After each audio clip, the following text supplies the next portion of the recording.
Welcome to Debate the News True Crime. I'm Joseph Lobosco, joined by co-host Adrienne Barker. Tonight's episode, Bad Boy, the United States vs. Sean Combs, dives into the stunning federal case that put one of hip-hop's biggest names behind bars. Before we begin, a brief disclaimer. This episode involves graphic descriptions of domestic violence and sexual abuse. We'll be discussing allegations and court testimony in detail, which some listeners may find disturbing. Listener discretion is advised. If you or someone you know needs support, help may be available via the Crisis Lifeline by dialing 988. That's right, Joseph. So Joseph and I are not attorneys, nor law enforcement or medical professionals. We do research each case thoroughly, but this show is recorded live with minimal editing. Any factual errors are unintentional.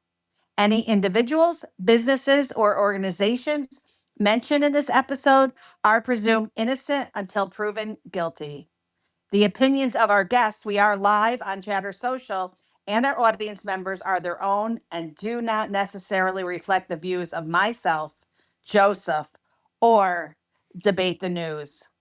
In this case, Sean Diddy Combs, the music mogul, who you may know him as P. Diddy, he's been convicted on some charges, but he denies many of the most serious allegations, and he is appealing his conviction. Our discussion relies on official court records and reputable reporting. But remember that some testimony reflects accusations that a jury did not find proven beyond a reasonable doubt. So, with those disclaimers out of the way, let's get into this explosive case. It's got fame, it's got power, and justice. Sean Combs rose to fame as the founder of Bad Boy Records, a billionaire entrepreneur at the pinnacle of entertainment. But in a Manhattan federal courtroom, prosecutors painted a far darker picture. A man who for years allegedly abused and exploited women under the cover of his empire. Tonight, we'll walk through the United States vs. Sean Combs, from the first hints of a federal investigation, through the trial that gripped the nation, to the verdict and the sentence that has Combs sitting in prison as we speak. So, to understand how Sean Diddy Combs went from music royalty to a federal inmate, let's go back to the beginning. November 16th, 2023, a civil suit filed by Cassandra, known as Cassie Ventura, alleging rape, years of abuse, and coerced freak-offs with male prostitutes. The case settled the next day, but boy, did it jolt federal authorities. Prosecutors and Homeland Security investigators, they quietly began probing Ventura's claims and similar rumors surrounding Combs. More accusers surfaced through late 2023 and early 2024, with civil filings alleging sexual assault and misconduct. Combs denied the allegations as, quote, sickening money grabs, insisting he never sexually assaulted or trafficked anyone. Even as he stepped aside from corporate roles amid the uproar, investigators pressed forward. The investigation broke open on March 26, 2024, when HSI conducted coordinated raids at Combs' Los Angeles mansion along with his Miami estate, calling them part of an ongoing sex trafficking probe. Agents seized electronics, surveillance footage, firearms, drugs, and a mountain of freak-off supplies. If you've read the news, baby oil, include that one in there.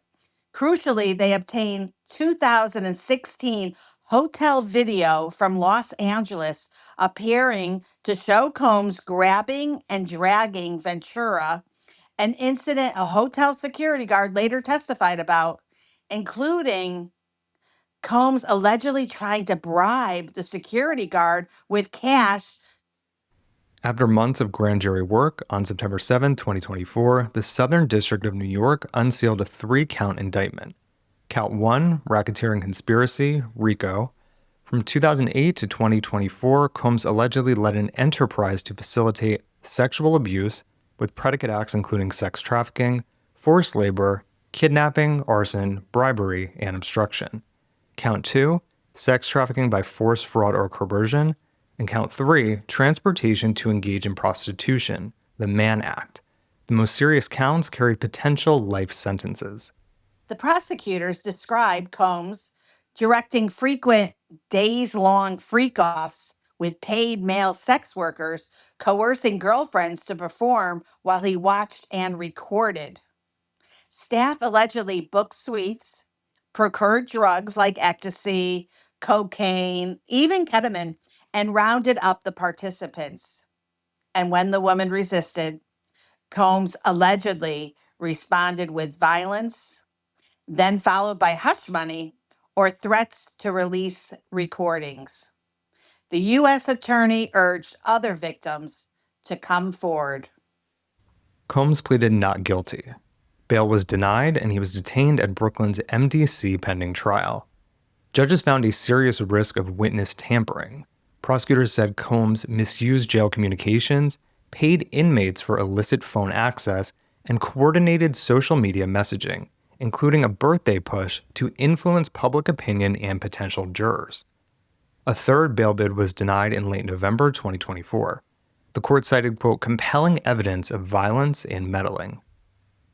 Jury selection began in April 2025, and the trial opened in May before Judge Arun Subramanian and ran about 8 weeks. In openings, the prosecutors cast Combs as a predator whose nightlife was built on drug-fueled sexual performances. The defense replied he was part of a consensual swinger lifestyle with any violence amounting to domestic disputes, not an organized criminal scheme. The government presented 6 weeks of testimony from 34 witnesses. Ventura testified first, and for the next 4 days she recounted how, starting at 19, Combs groomed her and controlled her. Freak-offs were almost weekly from 2008 for nearly a decade. She said Combs ordered her to source male escorts from websites like Craigslist, pay them $1,500 to $6,000 in cash, then perform while he watched, recorded, and gave instructions. Sessions could last 2 days with sustained drug use. She felt, quote, horrible, humiliated, and worthless, but feared saying no. A second ex, Jane, testified for 6 days, echoing Ventura: group sex hotel nights, drugs, escalating violence if she hesitated, and financial control weaponized to compel obedience. She described being slapped, dragged, and terrorized during one freak off.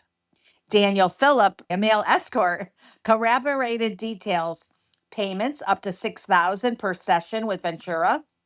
He saw a bottle fly past Ventura's head and Coombs dragged her by the hair. Phillip told jurors he feared reporting Combs, viewing him as a man with unlimited power. Former employees provided testimony to corroborate these claims. A personal assistant, Mia, testified that after Ventura's 2023 suit, Combs' bodyguard offered to, quote, send her sister a gift, which she took as a bribe/threat. Another staffer described efforts to locate and suppress the 2016 hotel video, including attempts to sway security personnel, evidence prosecutors called obstruction. The celebrity moment, Kid Cudi. Did I say that name right, Joseph? I believe it's Kid Cudi. Oh, Kid Cudi. So Kid Cudi testified that after dating Ventura in 2012, his home was breached and his car was firebombed. Events prosecutors cast as retaliation. Jurors also heard of a kidnapping episode. Ex-bad boy employee Capricorn Clark said Combs detained Ventura for hours when she tried to leave. And a blackmail episode. Ventura's mother said she took out a loan after threats from Combs, but Combs later repaid it. The defense stressed the relationship's long duration and apparent consent, urging jurors to separate immorality from illegality. They argued Combs didn't transport anyone himself or profit like a pimp, framing him as a, quote, amateur pornographer and voyeur, but not a trafficker. Combs did not testify at his trial. In closings, prosecutors urged jurors to find a decade-long pattern. 10 predicate acts from kidnapping to arson to forced prostitution, needing only 2 for a conviction on the RICO charge. They said Coombs subjugated women into commodities, and the defense implored jurors to return him to his family, citing a gaping lack of evidence of enterprise. And after 7 weeks of testimony and 2 days of deliberations, the jury issued a mixed verdict on July 2nd, 2025. Jurors acquitted Combs of RICO and both sex trafficking counts, signaling doubt about a criminal enterprise or force, fraud, and coercion beyond a reasonable doubt. But they did convict him on 2 of the Mann Act counts, interstate prostitution, for arranging travel of male escorts for Ventura and Jane to perform paid sex acts with them. Jurors later said they weren't sure about coercion, but had no doubt he paid for interstate sex performances, which is illegal prostitution under federal law.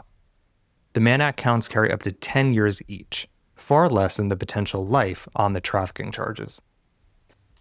The split verdict cuts both ways. A juror later told reporters Coombs got off easy, believing 10 years would better reflect the abuse.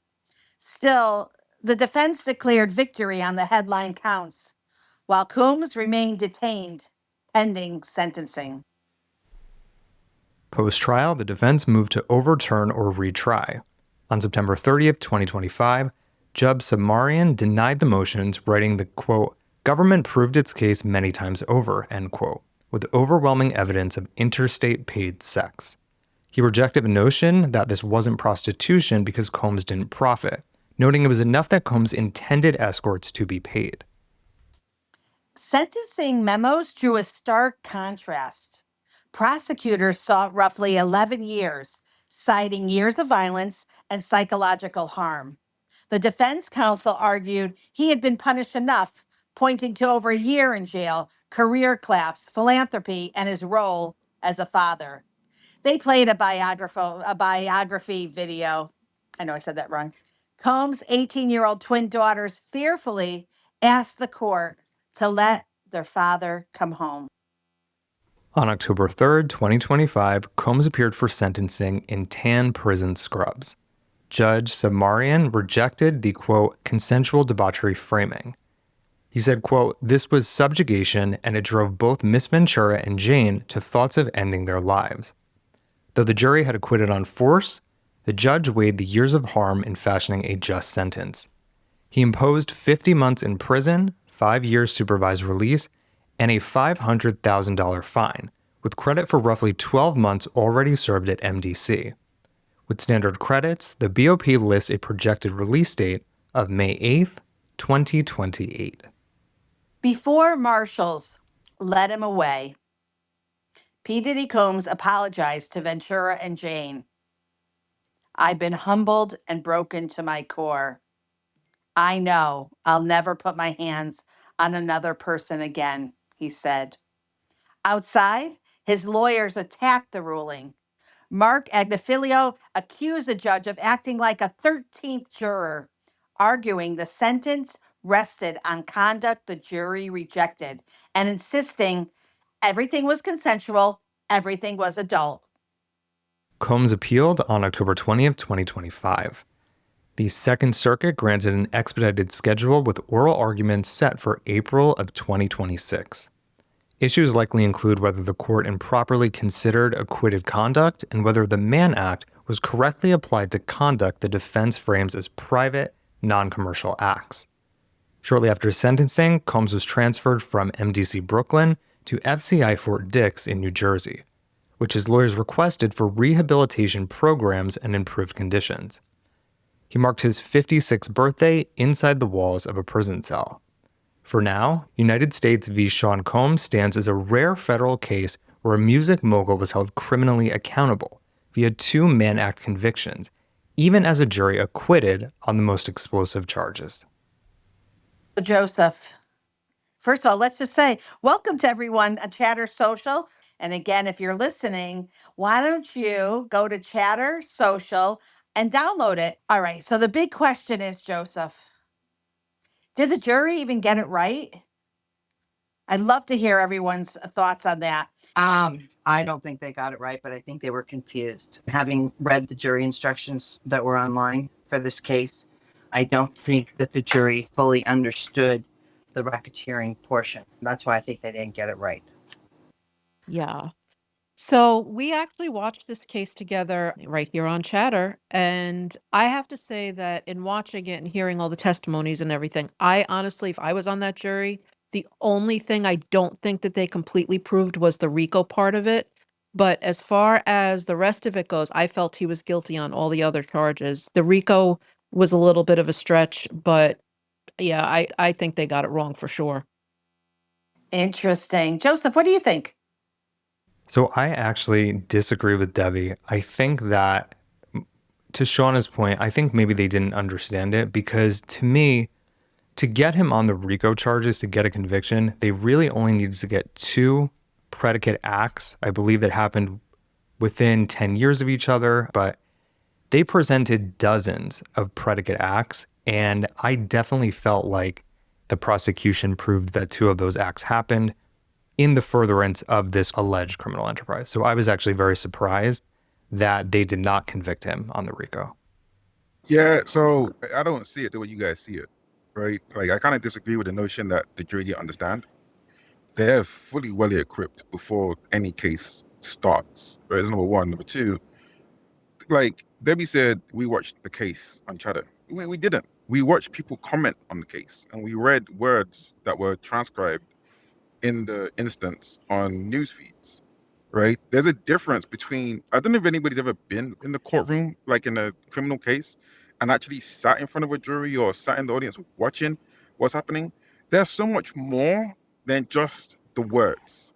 There's a presentation of the witness as they're saying those words, right? It's not about just saying the words.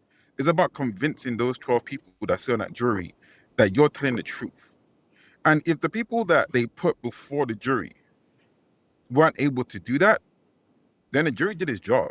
You know what I mean? And that's the part that the public doesn't have access to, right? Because you weren't in the jury room. You didn't see how these things were being said, in what tone they were being said, people's mannerisms, how they looked when they were saying it. Do you know what I mean? Like, so there's so much more that goes into these kind of cases when it's actually being played out in the courtroom. I've had the unfortunate pleasure of being in the courtroom in a criminal case, and it's completely different to what we were hearing in terms of people commenting on it, as well as reading the transcriptions of what's being said. There's such a huge difference. Like, I would even argue that it's miles and miles apart in those things. It's not so much as what you say, is more of how you look and how you present as you're saying what you're saying when you're on that stand. It is very, very, very, very, very different.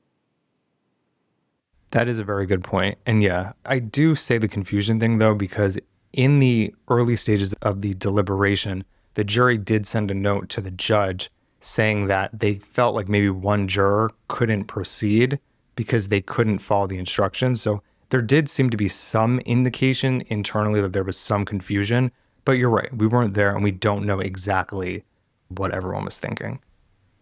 I think that from reading the jury instructions myself, I would have been confused. And I'm an attorney and have been doing criminal law for over 30 years.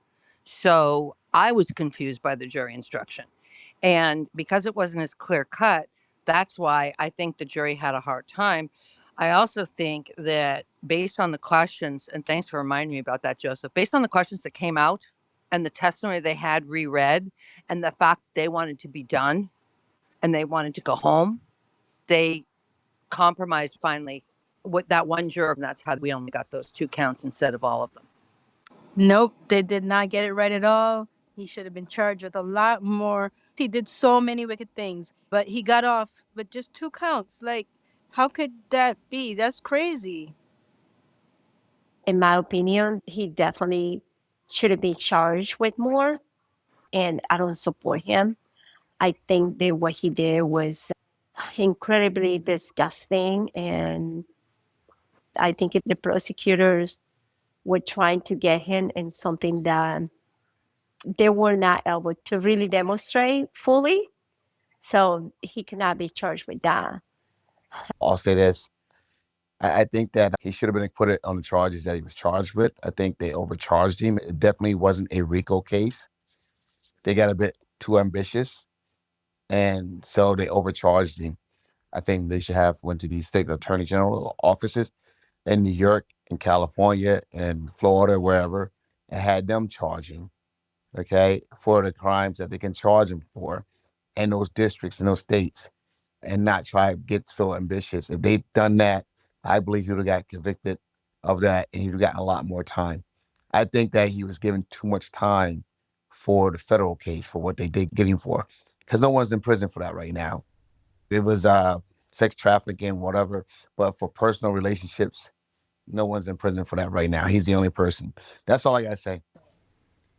Jonathan, while I don't agree with you because I do think that they proved the RICO case against him, it's possible that maybe they did overcharge him and they maybe did that on purpose. Because by including the RICO charge, that allowed them to admit broader evidence into the court case. So there was testimony, financial records, communications, and a lot of other evidence that they may not have normally been able to get into the courtroom without a RICO charge because it's so broad. So maybe they did overcharge him. That may have been strategic to try to get some additional evidence in to get him on the other charges. Quite possibly. I think, listen to me, I think that Diddy is a crappy person that deserves to be in prison for a very, very long time. And I know it sounds crazy, but I'm upset that he's in prison for what he's in prison for, because I just think that when you imprison people, you imprison them for the right reason. I think, we all saw that video with him and Cassie. I believe that that was horrible. I mean, who would want to see a monster like that not in prison? So yeah, while I want to see Diddy in prison, I don't want to see him in prison for that weak of a case, because that means that as citizens, we can all be charged with stuff like that. I just think that they should have kept it in the state. I think California would have had a stronger case. I think New York would have had a stronger case. And I think Florida would have had a stronger case. Shauna, our states, don't they lack the investigative power for like cross-jurisdictional probes? Nope. Wouldn't they need oh, no? Okay, so I thought the federal agents were the ones that could raid the homes and seize everything. Okay.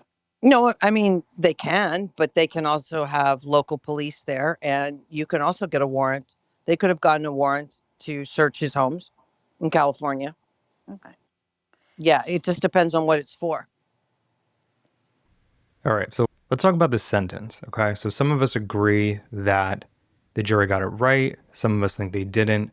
Regardless of that, the sentencing. What do we think about that? Prosecutors wanted 11 years about is what they asked for, and the judge wound up giving him about 4. So do you feel that a 50-month sentence is deserved in this case? So one point of clarification, each guilty charge carries a max of 10 years. And he got, what did you say, 50 months, which is what?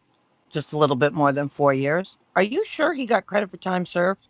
He did, yes. He got credit for time served, which was, I think it was about Over a year. Yeah, about a year. So, I mean, this is a slap on the wrist unless something happens now because of this little drinking escapade at Fort Dix that I sent you that article on. He just got busted this weekend drinking and making, Joseph, what's it called? Bootleg something alcohol? Yeah, he got caught drinking some bootleg alcohol, which I guess you can make with, and don't try this at home, folks. I think it's sugar, Fanta, yeast, and maybe like apples or something. Some bizarre concoction that makes alcohol.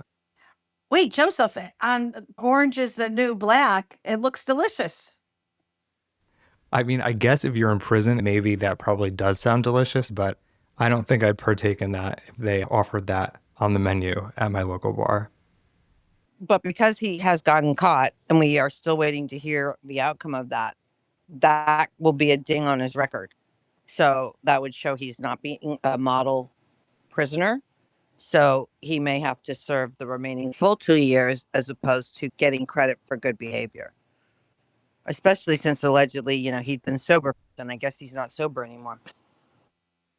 And they specifically requested that he transfer to that facility for their rehabilitation services that they offer. So that might come up down the road as well.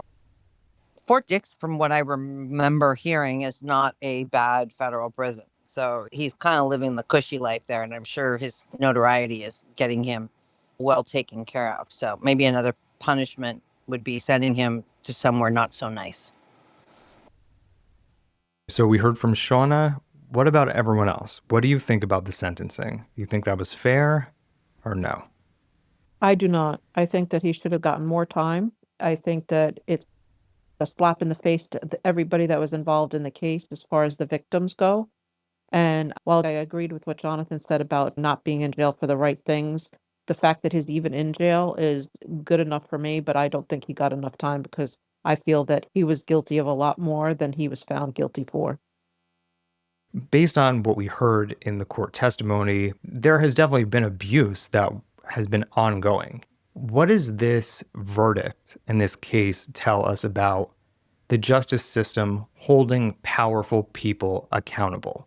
Do you feel that this case and this verdict is enough? Do you feel that Sean Combs has been held accountable?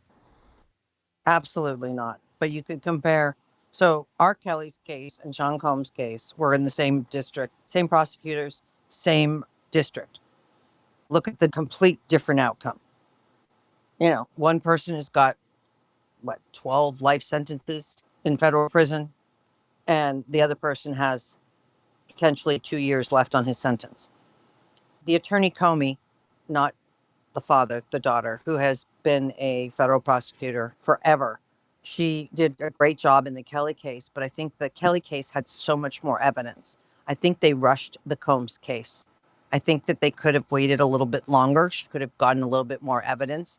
And then don't forget, there was witness C, who didn't show up and then appeared in the middle of the trial in Las Vegas saying that all the stuff she had said in the grand jury wasn't true, blah, blah, blah. You know, he is innocent. So they didn't get to present everything that they thought they were going to be able to present because witness C or victim C didn't show up and then made a fool of herself in front of the cameras coming out of a liquor store in Vegas. And you cannot tell me that the jury didn't see that. I don't care how many warnings you tell a jury, they always see it.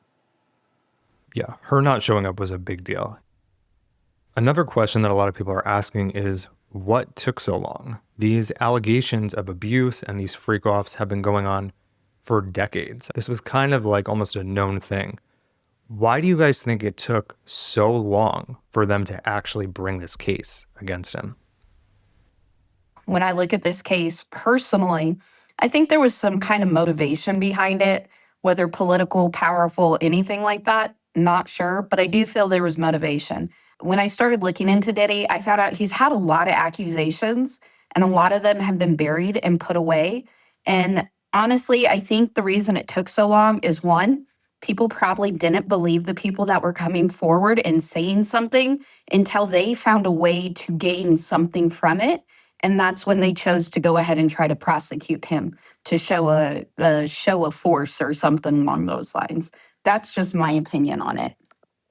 Yeah, you brought up some good points. I think that, in my opinion, that civil lawsuit is really what green-lighted the prosecution to go ahead with this, because her filing that lawsuit is signaling, okay, we have a high-profile victim who was probably one of the closest people to him for over a decade.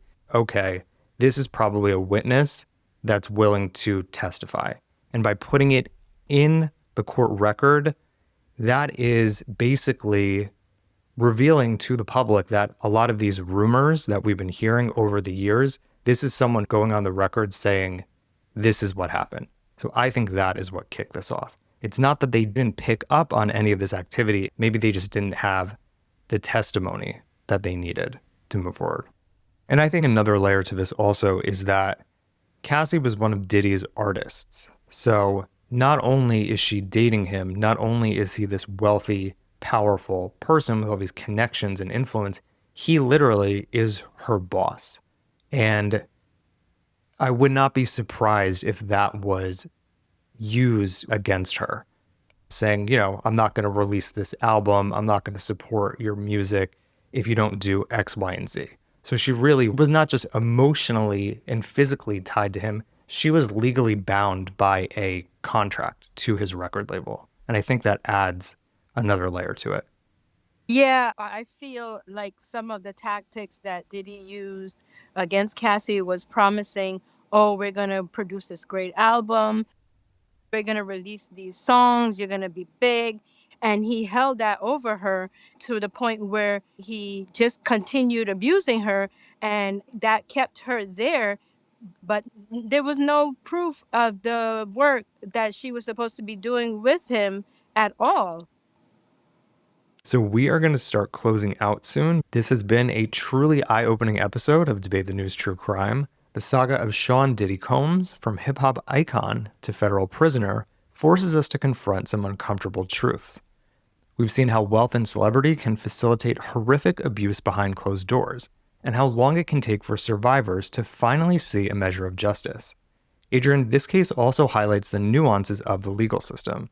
The jury drew a fine line between immoral behavior and criminal conduct, and the debate over that line will likely rage on. Absolutely. Joseph, at the end of the day, Coombs' fall from grace underscores that none of us is truly above the law. But it also shows how difficult it is to prosecute powerful figures for sex crimes. It took Cassie Ventura's courage, multiple raids, dozens of witnesses, and a determined prosecution to get this conviction. Yet, as we saw tonight, questions remain. Did the punishment fit the crime? And what message does it send to other survivors of abuse by the rich and famous? Those are questions that we're going to continue to grapple with, even as Combs sits in Fort Dix and appeals his case. So until next time, I'm Adrienne. I'm here with Joseph and our whole chatter community. This has been Debate the News True Crime. As always, let's keep the debate going, and thank you all. Good night.